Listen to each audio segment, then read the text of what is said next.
In this video, we're going to be going over the pros and cons of living in Leander, Texas. I'm going to be giving you 5 pros and 5 cons. I'm going to keep it brutally honest, as I often do, and hopefully by the end of the video, you'll be able to arrive at your own conclusion and see how you feel about the area. So, if that's what you clicked on this video to find out, stay tuned.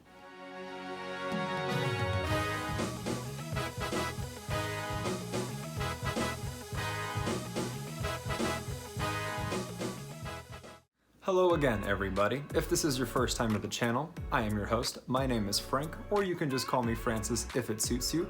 I'm part of a team at the award-winning J.B. Goodwin Brokerage right here in the fabulous Austin, Texas. Each and every week we put out tons of new content all in regards to living in Austin, Texas, whether it be the pros and cons, the cost of living, vlog tours of certain areas and suburbs, comparisons of certain cities and states, and so much more. So if you haven't already, consider subscribing to our channel and ringing the little bell so that you're notified each and every time we put out a new video. Ever since the birth of this channel, we've had a lot of fun making the videos and we've put quite a lot of work into it. So it's been really cool seeing all the reach outs we've been getting from people just like you who are moving to Austin, Texas, whatever the reason may be.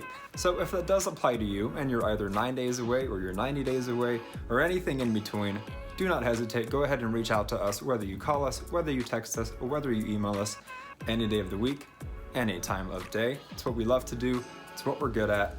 So we do it. Now, without further ado, and as promised, let's jump into the pros and cons of living in Leander, Texas.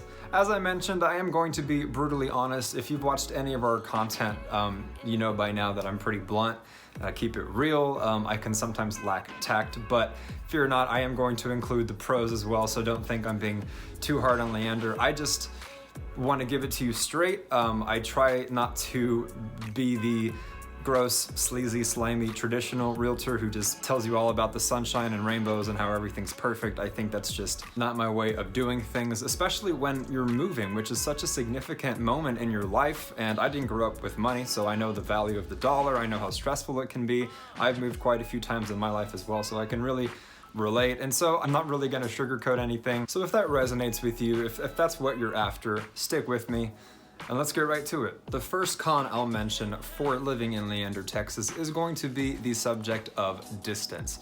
And when I say distance, I mean proximity from the downtown metro area to Leander, Texas.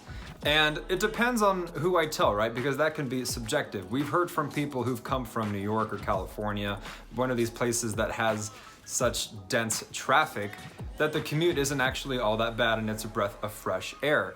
However, for most people, at least in my experience and my opinion, it's still a bit much, right? Especially if you're working from downtown, not just if you're going there to drink or to go hiking or to go paddleboarding, all the Austinite things to do. You know, if you are going to be working in the metro area, you're looking at least 25 minutes, 30 minutes. That can also be closer to 40 minutes or 45 minutes if there is some traffic. And there's always construction in Austin. That's one of the cons of Austin, not Leander. And so when there's construction, there's traffic, but to fix the traffic, they make more construction, and it's just this cycle. So yeah, the commute is going to bite you, especially because Leander is not just North Austin, it is north of North Austin, right? So you've got your downtown metro area, then you've got North Austin, then you've got Cedar Park, and then you've got Leander, which is close to Liberty Hill, which is really getting north. The good news, however, is that we do have the Metro Rail, which goes as north as Leander. It's just a great way to get from point A to point B fairly cheap, where you can do your work on the train and just cruise downtown and back. But even still, that distance is going to be, as I said, 20, 30, sometimes 40 minutes. Now, if you're not going to be working downtown, let's say you work in the tech field and you're closer to the Northwest Domain area, you're then looking at maybe 15, 20, 25 minutes max. It's not going to be as painful. The thing is, in our experience, the people who we've helped move to Leander, most of them aren't going to be working in Leander. It's a subject of the types of employers they have, which is another con I'll be getting to in just a little bit. All right, for con number 2, it's actually going to be 2 things I'm grouping together because they go hand in hand. One of them is going to be the things to do in Leander, and the counterpart to that is going to be the size of Leander. So I grew up not in Leander, but pretty close to Leander, and I had a number of friends who lived in Leander, and I spent quite a lot of time in Leander, and I vividly recall just the conversations of, hey, you know, what you want to do? What do you want to go out and do? Or thinking of adventures or places to go, and just ultimately deciding to stay put, you know, in the house.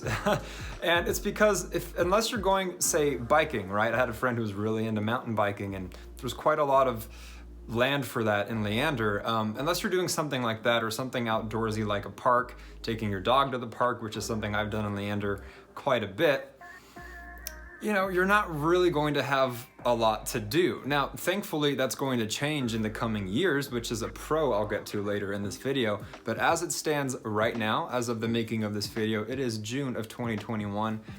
There just isn't that much to do. You might find your bar, you're not really gonna find a club. It's not really going to have museums. It's not going to have the certain eclectic things that the city of Austin will have, despite it being an Austin suburb. And the key word there is suburb. You know, suburban life in itself, depending on who you are, can be a con. And so it really does suit the families. You know, a majority of people we've helped get homes in Leander have been families. They move there for the schools, they move there for the tranquility, they like to be removed from the city, close enough to access it, but not stuck in it. And so, yeah, your day-to-day activities, you know, you'll have grocery stores, you'll have churches, you'll have schools, you'll have parks and things of that nature, but you'll find yourself leaving Leander whenever you really want to do something more exciting or social with your time. And the counterpart to this is the size. You know, I'll bring up Round Rock, which is another suburb city of the greater Austin area, and Round Rock is massive, and there is an abundance of things to do in Round Rock. And when you compare it to Leander, it's just night and day. Round Rock has grown so much. Leander will be growing. It is, in my opinion, now Leander's turn to grow and blossom, because the other suburbs have had their times. But looking at Leander versus its neighboring suburbs, yeah, it's just going to pale in comparison because of its size. It has yet to really explode the way Round Rock has.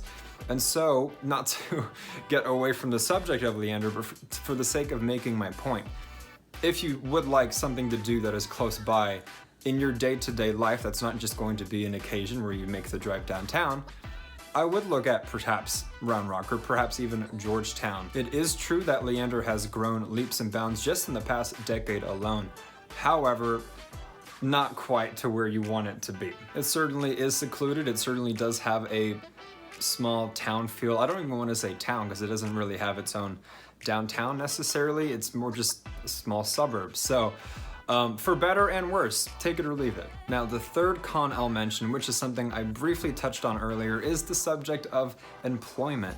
Now, when you're living in Leander, there aren't going to be any humongous employers to choose from. We've found that a majority of the clients we've helped relocate to Austin who live in Leander do not work in Leander. Yes, there are job opportunities. I'm not saying there's nothing, but we find that most of them will work out of either Round Rock, they'll work out of North Austin, they'll work out of downtown. So if you're coming here for a job at Dell, at IBM, at Facebook, at Google, at Apple, at Tesla, jobs in healthcare, education, nursing, anything of that sort, chances are you're not going to be working out of Leander. So I consider that a con in my opinion, because regardless of what you're doing, chances are you're going to be making some sort of commute, unless you're going to be working from home, which we found since COVID happened. A lot of people are realizing, hey, I can work from home. So they are relocating, they are getting a home with the office and everything like that. So if that does apply to you, really disregard what I'm saying about the commute, because it obviously doesn't really apply. But yes, if you are relocating to Austin for work, but you want to live in Leander, just keep that in mind. You will most likely be commuting. Now, employers in Leander, in my opinion, are going to start exploding in the next 5 to 10 years. But as it stands right now, you're gonna have to look a little bit further. Now, before moving on to the next one, go ahead and drop a comment down below. If you agree with me, if you disagree with me, or if you have any questions, we'd love to get involved with you guys In addition, consider liking this video as well, as it really helps our channel grow and tells us that we're doing a good enough job providing value for you. And lastly, if you've got children, if you've got friends, if you've got a spouse, anyone in your life who you know who is considering relocating to Austin, Texas, go ahead and share our content with them and spread the good word. All right, now con number 4 is something I've mentioned an abundance of times in many of our past videos, so I do apologize for the redundance, but I have to keep it honest and consistent and tell you about the property taxes. If you're new to the channel, let me tell you, those property taxes are the fine print when moving to Austin, Texas. A lot of people who come here are excited about the fact that they have no state income taxes, and yes, that is something we take pride in, that is something we boast about, but the flip side of the coin is the subject of property taxes.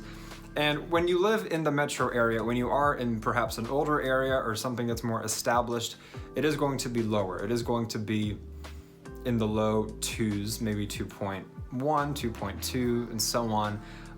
But I hate to tell you, when you get into these suburbs of Austin, Texas, and you get around the fantastic schools we have, the new built communities we have, the new developments and all of that good stuff, it's going to get much worse. So if you're coming from a place where you're paying 1% or 1.5%, those days are going to be long gone. And I stress it so much in my videos because I don't want people to be blindsided. That is something we've encountered where our clients have felt like they've budgeted, they've talked with their lender, they know in their minds what their price range is, but they fail to take into account how much they'll be paying per year on those property taxes. So when you're looking at the Cedar Parks of the world, the Leanders of the world, the Round Rocks of the world, the Georgetowns of the world, and so on, you can expect those property tax rates to be anywhere between 2.5%, which is a little conservative, upwards to 2.75.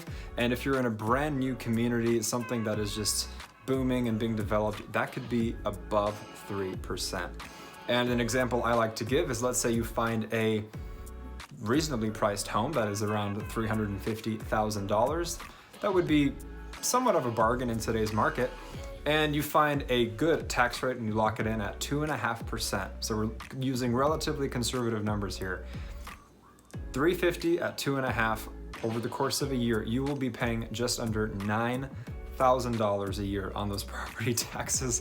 So imagine if you find a $500,000 home, or one that's $750,000, or even one that's $1 million, and your tax rate is 2.75, 2.85, 3%, you're gonna be paying much more. So that is something I consider to be quite a hefty con in regards to Leander. Leander is a prime example of one of those suburbs that has the high property tax rates, and so it is well deserving of a spot and a mention in this video. The plus side to that, however, to keep it balanced, is you get great bang for your buck here in Texas. Now, granted, you'll find better bang for your buck in places like San Antonio or Houston or even Dallas, because Austin is the most expensive city to live in Texas. I hate to break it to you, but the good news, as I said, is regardless of whether it's the most expensive place to live in Texas or not, it is still in Texas, and so you will still have that bang for your buck that you won't necessarily have, say, in the Bay Area or in Portland or in Manhattan or places of that nature where it's just getting so remarkably expensive to live. You know, $500,000 here, $400,000 here, whatever the budget is, will buy you significantly more square footage, will get you more bedrooms, you could be close to a golf course, close to an elementary school for your children to walk to, you could even have a theater room or a pool. The options really do open up when you come to a state like Texas.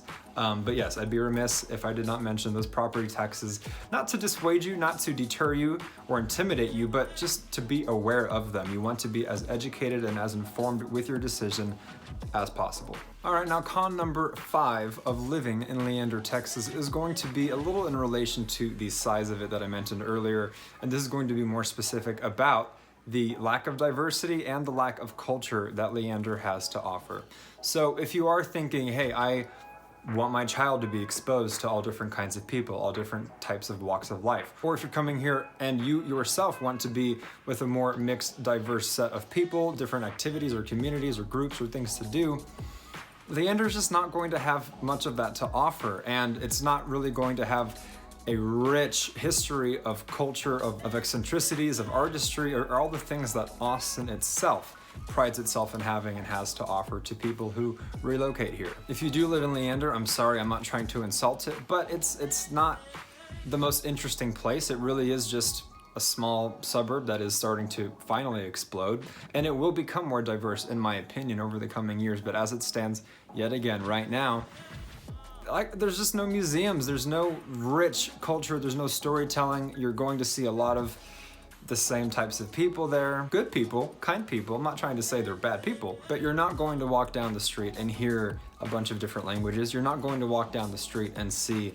a rainbow of different complexions. And the chances are you're not necessarily going to meet a lot of people from this country, from that country, with this origin, with that origin, so on and so forth. So if diversity is something that is very important to you and where you live, if a rich culture is something that is important for you and where you live, whether for yourself, your spouse, or your children, hopefully that changes. I personally think it will, but right now, I call it as I see it. It's just not going to offer much of that for you.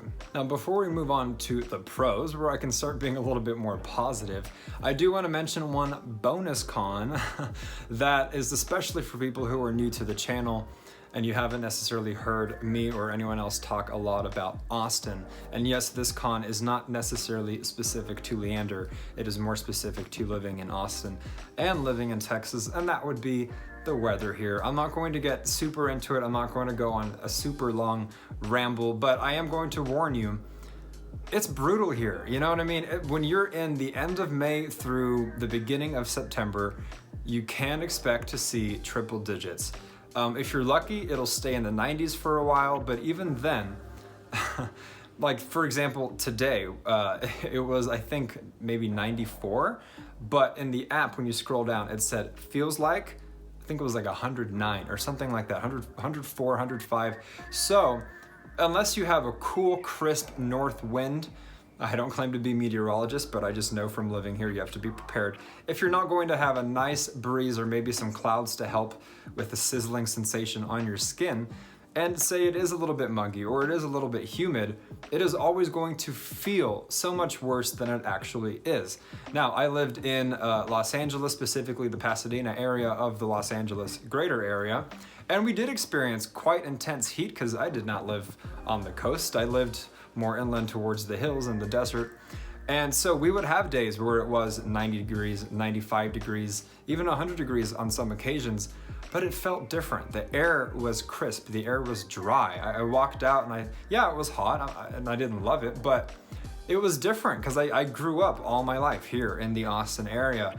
So that heat was different than this heat. I would almost prefer 95 in a place like Pasadena than 85 in Austin, just subjectively speaking. And that is because it does resemble when you open the oven when you're baking cookies and the heat just slaps your face.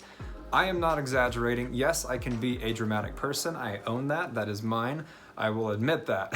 But with this, I'm not exaggerating. When you go outside and it is 95, 100, 105 degrees, peak summertime, I'm talking July or August, it's crippling. It's a weight. It's like a weighted blanket on you without the weighted blanket on you, just walking outside. And if your car sleeps outside, I apologize in advance because you will have to open the door, let it air out, turn on the AC, roll the windows down, walk away, give it time, and then get in. That is just a life hack I am offering to you now, a little insider tip or secret to make it a little bit more manageable. But yes, the heat, if you're not accustomed to it, I mean, it's not like a Phoenix heat, which is dry. I know Phoenix has extreme temperatures, but at least it's dry. Now, thankfully, we're not Houston. Houston is very humid, so it's always going to be sticky. And you walk outside and you're wearing sunglasses and your sunglasses are gonna fog up immediately. That is life in Houston. We have some of those days here in Austin, but thankfully, I would say it's a mix of Houston humidity and Phoenix dryness. Had a baby, and that's living in Austin, Texas. So I just want you to know that. I know it's kind of stating the obvious, like, yeah, it's the South, it's hot, but I really want to elaborate and give you more insight onto how the heat is, what kind of heat it is. And it does bring mosquitoes, it does bring a wide variety of different bugs. So I always have some Ruli gel, I always have a mosquito repellent candle outside, and it's just not great. So if you are moving from a place where it snows 6 months of the year, then that's going to be quite a breath of fresh air, but it's also going to be an extreme adjustment. The good news here is that once you're in September, October through March or April, living in Austin is quite nice. It's often in the 70s, it's often in the 80s, a lot of times it's in the 50s and 60s. You know, a winter here, more often than not, is going to be in the 40s, maybe the 50s, sometimes the 30s, and once every 7 years, we get some snow. That's the truth of it. Once every 60 years, we'll get unprecedented snow, like we had in 2021 this past winter, where everything shut down. We couldn't go to school, we couldn't go to work. We had to charge our phones in our cars. It was a weird time, but that almost never happens. And to that effect, snow rarely happens anyway. You know, the worst we'll get usually is sleet, that type of frozen ice that you can't even call snow. So if you can make it through those intense, brutal summer months, you'll find the rest of your time in Austin is going to be pretty nice. That's why, one of the reasons why so many people do tend to relocate here. All right, so if you've made it this far in the video, bravo. It is time for the reward, and the reward is some positivity. So let's get into the pros of living in Leander, Texas. For starters, the biggest one that I can think of, that anyone can think of, that everyone will tell you, or even the internet if you're Googling, are the schools in Leander, Texas. The Leander Independent School District is arguably the greatest district that the entirety, the totality of the greater Austin area has to offer. It is debatable, however. You could put it up against the Round Rock Independent School District, and a more different comparison would be the Eanes Independent School District. However, I don't like to compare it to Eanes because Eanes is very, very small, and it is in a very exclusive and wealthy area of Austin. So their graduation rates, their test scores, ACT, SAT, are going to be a smaller sample size. And the Leander and Round Rock Independent School Districts are very large, and they still maintain quite respectable test scores and graduation rates. But let me elaborate a little bit further. One of the best things about the Leander Independent School District is how big it is, not just in the number of students, which by the way is around 30,000 students and growing, but large in the sense of you don't have to live in Leander to be zoned for a Leander school. You can live in Cedar Park and be zoned for Leander. You can live close to Round Rock and be zoned for Leander. You can live close to Georgetown and be zoned for Leander. You can even live in North Austin and still be zoned for Leander. And obviously, you can live in Leander and be zoned for Leander. So that gives you a lot of wiggle room. If you are looking to move to a suburb in the greater Austin area and you want to be zoned for the Leander Independent School District, you're not stuck in Leander. You can live in different places and still have your kids go to those schools. Another thing I'll mention is the quality of schools that you get here in Texas, and more specifically in the Leander Independent School District. I've been told, see, I grew up and I went to a school in the Leander Independent School District. Scratch that, I went to 4 schools in the Leander Independent School District. So I do acknowledge my bias, but I'm speaking more from the feedback we've heard from past clients, from the comparisons of their own experiences, even people I've met in my life who are Austin transplants, and the subject of schools came up, and they tell me their public school stories, and they're just so much different. So I do know for a fact, it's not just my bias, that they are great schools, and the internet will echo everything I'm saying anyways. And so the thing is, the quality of the schools are really, really nice. I mean, I hear oftentimes that they compare to private schools just without the uniforms. I mean, they are, most of them new. A lot of them have exemplary athletic programs, traveling programs, clubs, organizations, all of these great things. They have great boosters, which if you're new to that phrase or terminology, boosters are just parents who give money to the districts. And so that in turn creates better schools, better football stadiums, things of that nature. I've heard horror stories of other people's high schools where they found homeless people in the stairways, or their ACs were broken for months at a time, or they still used chalkboards, or they didn't have the greatest laptops or libraries or resources for the children. And that really broadened my perspective and my horizons, because when you're growing up, you don't know what you don't know, and what you do know you think is normal everywhere. And so naturally, I thought being in Leander was everyone's school experience, whether it's elementary, middle, or high school. But since leaving that bubble many years ago, I've since learned, wow, I really did have it big. And as I mentioned in the beginning of this video, I did not grow up in a family that had money. So I was just fortunate to go to a public school within a district that made it feel like we had money, because it was just so nice. Even when I was in high school, across the street, they built a brand new football stadium because Texans love their sports, and more specifically, Texans love their football. And this thing is comparable to a college stadium. It was gigantic and just brand new and nice, and all the other schools in the district started using our stadium as their home stadium, and eventually they'd get their own stadiums. But that's just one example of just how nice it always is. And even my high school, they also built a auditorium, a separate building. Our school already had 4 buildings. They built a 4th or 5th building. It's been a while, so pardon the memory. Just for performing, just for plays, just for choir, just for talent shows, just for assembly, just for tech theater, for all of these different things. They just did it. They just built it for dance shows. You know, it was, and for me that was cool, but it was also normal. Like, yeah, most schools have this. I would soon learn, no, they didn't. And so Leander is not your typical public school experience, and it is more comparable to private schools.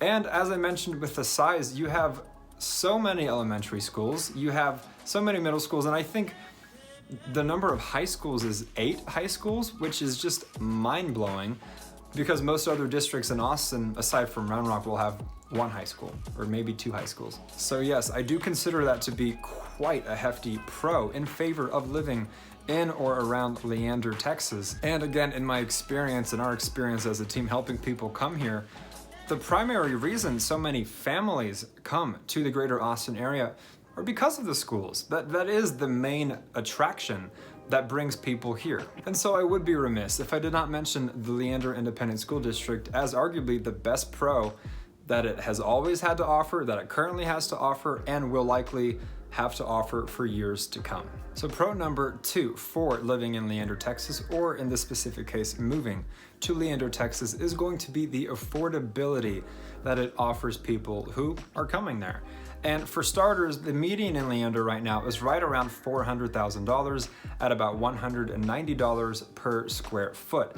Now, depending on you and your financial situation, that could either seem pretty steep or it could seem pretty affordable. I'll speak to those who think it is, say, a little bit steep. Let's say you are someone who watches your pennies. Let's say you're someone who is budgeting and perhaps is trying to find their first home. You're a first-time buyer. Worry not. You know, the median is $400, but Leander, one of the pros to Leander that I like more so than Cedar Park, or even more so than Round Rock and Georgetown to some extent, is it has an abundance of new builds. And a lot of those new builds are in the 200s, are in the 300s. They are going to be smaller, of course, but they're going to be nice.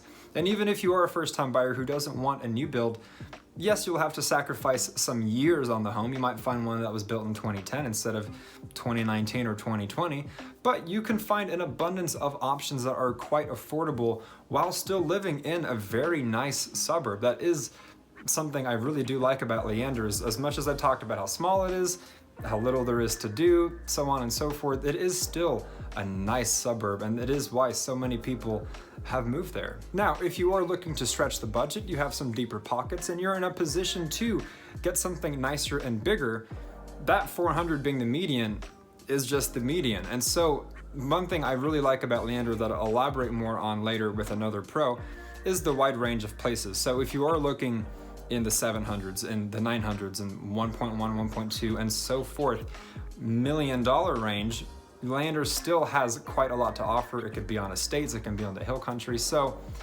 not to worry. But yes, the affordability is something that Leander hangs its hat on, and it is what is bringing so many people to the area. More so than Cedar Park, which is around $450 now, and more so than Round Rock, which is also around $450. Now, pro number 3 for Leander is one I've been itching to get to, and so let me tell you. It's going to be the plans that Leander has in store for itself. I've mentioned subtly and briefly earlier in this video that I do expect Leander to absolutely explode and arguably become the biggest hotspot for people relocating to Austin outside of either the tech area or the central metro area.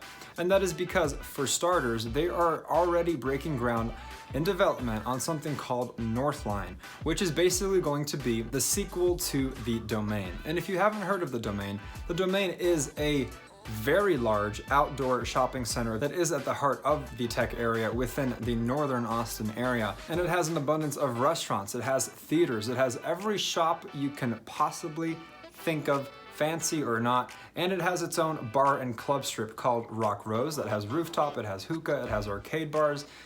It has so much, and it has really blossomed and exploded and really impacted the culture of living in Austin, of being an Austinite. It is the 1B option to the 1A of 6th Street downtown. It is where so many people like to go and spend their time, except it's even more family friendly. So you can go get yogurt, you can go get ice cream, you can go get coffee, you can go get smoothies, juices, anything, donuts. I mean, you name it, it has it, and it has it for all ages, for all demographics. So you could be living at the Domain, you could be working at the Domain, or you could be someone who just goes to the Domain to enjoy the day. It has brought a lot of work to Austin, it has boomed the economy of Austin, and it has brought a lot of people to Austin. And so Leander, as I mentioned, is building Northline, which is going to be 115 acres right in the heart of Leander, Texas. And what does that mean? It means more jobs, it means more diversity, it means more people coming there, it means more to do. And so if you are either currently living in Leander or you're considering moving to Leander, look forward to that. It is going to absolutely make Leander explode. It's going to really permanently put it on the map and will bring lots and lots of good fortune to the city suburb. Now, the downside of that, because depending on who you are, you might want Leander to stay quiet and small and secluded and preserve what it's been, right? That's no longer going to be the case. It is going to become Round Rock, or arguably bigger than Round Rock in the next 10 to 20 years. So that means prices are going to increase, that means traffic is going to increase, construction is going to increase, noise is going to increase. So yeah, you take it with the bad, you take it with the good. Depending on who you are, it could also be a con, but most people are excited for it. You know, even myself, I don't live in Leander, but yeah, I'm gonna go to Northline. Hell yeah, I'm going to Northline. So, you know what I mean? I consider it a pro and definitely worthy of making this list. But while on the subject of the plans and developments, still on this pro for Leander, we gotta talk about Leander Springs, which is also something in development that I'm arguably even more excited about than Northline. It is going to be a 4-acre lagoon, also in the heart of Leander, that will have restaurants and shopping, and it's just this big pool of water. I mean, I'm a bit deprived because in Austin we don't have SeaWorld, we don't have Schlitterbahn, we don't have these, I mean, we have little locally owned water parks, like for example there's one in Pflugerville, which I've heard is pretty nice, but we've never really had something that is epic and new and nice and fun. And Leander is going to have it, sure enough, in just a number of years. So, in addition to Northline, Leander Springs, the lagoon, I mean, 4 acres, like, that is very much something I would like to do. I don't know about you, you might not care, but for me, I think it's big for a lot of people. And to many of the points I mentioned for Northline, it is going to do wonders for Leander, Texas. So it is very worthy as well and deserving of this list to be a pro of living in Leander, Texas. All right, pro number 4 of Leander is something I touched on briefly as well earlier in this video, and that I will elaborate more on now. And that would be the variety of homes and neighborhoods that Leander has to offer. As I mentioned before, it is a suburb, and what is a suburb's biggest strength? Being a suburb, you know, suburbia. Homes, schools, grocery stores, all of this. So Leander absolutely thrives in that category.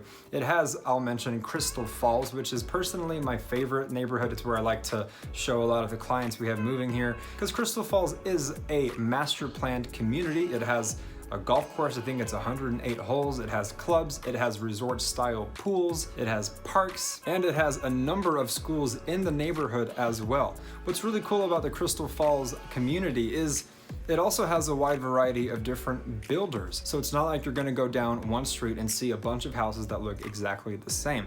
They are going to come in all different shapes, sizes, and prices. The cheapest, in my experience, you'll probably find in Crystal Falls is going to be in the mid-3s, but that goes above $1 million because not only is it so big that you have just different neighborhoods within a neighborhood, which is the essence of a master plan community, but you have the gated community, which goes into hill country, and that is where you'll find your homes in the 800s and the 900s, 1.1, 1.2, 1.3, and beyond.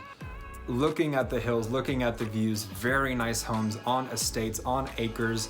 So yeah, not just Crystal Falls, I'm using that as my example, but much of the selection in Leander as far as neighborhoods go will have such a variety. It will fit most any budget, it will fit most any style. And what's cool is that it's only growing, right? Every time I go into Leander, for whatever the reason is, I see more construction, which is, yes, an eyesore, but that means new builds, new communities, new shopping centers around the communities, new gas stations around the communities, new elementary schools around the communities, and those new builds are quite affordable. As I mentioned earlier in this video, I last time I went, which is just a few months ago, I saw some new builds going for $250, a brand new home in Leander. Yes, the property taxes will bite you, gotta say, keeping it real, but that is something great about Leander. And when you look at a place like Cedar Park that has peaked and then dipped, it still has some new builds, but Cedar Park is pretty much already established. And so I bring Cedar Park up because it neighbors Leander. Leander, on the other hand, has just so much more growth. It just keeps going north and north and north towards Liberty Hill. So yeah, you pretty much any type of home you're looking to find, any type of budget you're looking to find, all within a great school district, Leander has you covered. It is the example of a desirable suburb, for better and worse. Last and certainly not least, pro number 5 of living in Leander, Texas is going to be the growth. And I'm not talking about the future growth I already covered, I'm talking about where it stands right now with the growth. The time to go to Leander is right now. And that is because of the growth it's going to have in the coming years. It is going to get more expensive. It is going to get more crowded. And even though it's already a seller's market, it is going to be even more in demand. But that hasn't happened quite yet. So the window is still open if you have your eyes on Leander. And I'll elaborate on the growth I mentioned as the final pro of living in Leander, Texas. Here's a little statistic that I think really makes my point. In 2010, I prefer to say 2010, some people say 2000, I don't know, I get them both mixed up. In 2010, 11 years ago, there were 27,000 residents living in Leander, Texas. As of last year, as of 2020, 1 decade later, it is at 73,000 residents, and I imagine right now, in 2021, it is even higher and will continue to get higher. In addition to that, from 2018 to 2019, Leander was voted the fastest growing city suburb in the country by the US Census. And so that is foreshadowing because, as I mentioned, it's going to get worse, or I guess better, depending on your perspective. But I consider it to absolutely be a pro because the more people who live there, the more it expands, the more it grows, the better the economy does, the more major employers decide to move there, and ultimately the better the quality of living will be in Leander, Texas. So yes, the time is now. If you've had your eye on Leander, I just wouldn't wait much longer, in my own opinion. And so whether it is Leander, whether it's downtown, whether it's Northwest Austin, whether it's Georgetown, whether it's Round Rock, or anything in between, what we pride ourselves in doing and what we're good at doing is finding that perfect place, that perfect fit for you based on your lifestyle and what you tell us you need. Helping people just like you make as smooth of a move as possible. But the only way we can do that is by you reaching out to us. So whether you're 9 days away, whether you're 90 days away, or anything in between, go ahead and shoot us a text, send us an email, give us a call any day of the week, any time of day. Again, it is what we love to do. And we've got your back when moving to the fabulous Austin, Texas. Again, consider subscribing to this channel if you haven't already for new content we put out every week, all in regards to living in Austin, Texas, and ring that little bell so that you're notified each and every time we put out a new video. Consider liking this video as well, as it really helps our channel grow and tells us we're doing a good enough job providing value. Comment down below with any agreements, disagreements, or questions so that we can get involved. Share it with anyone you know who might be relocating to Austin. And until the next one, you guys, we'll catch you later.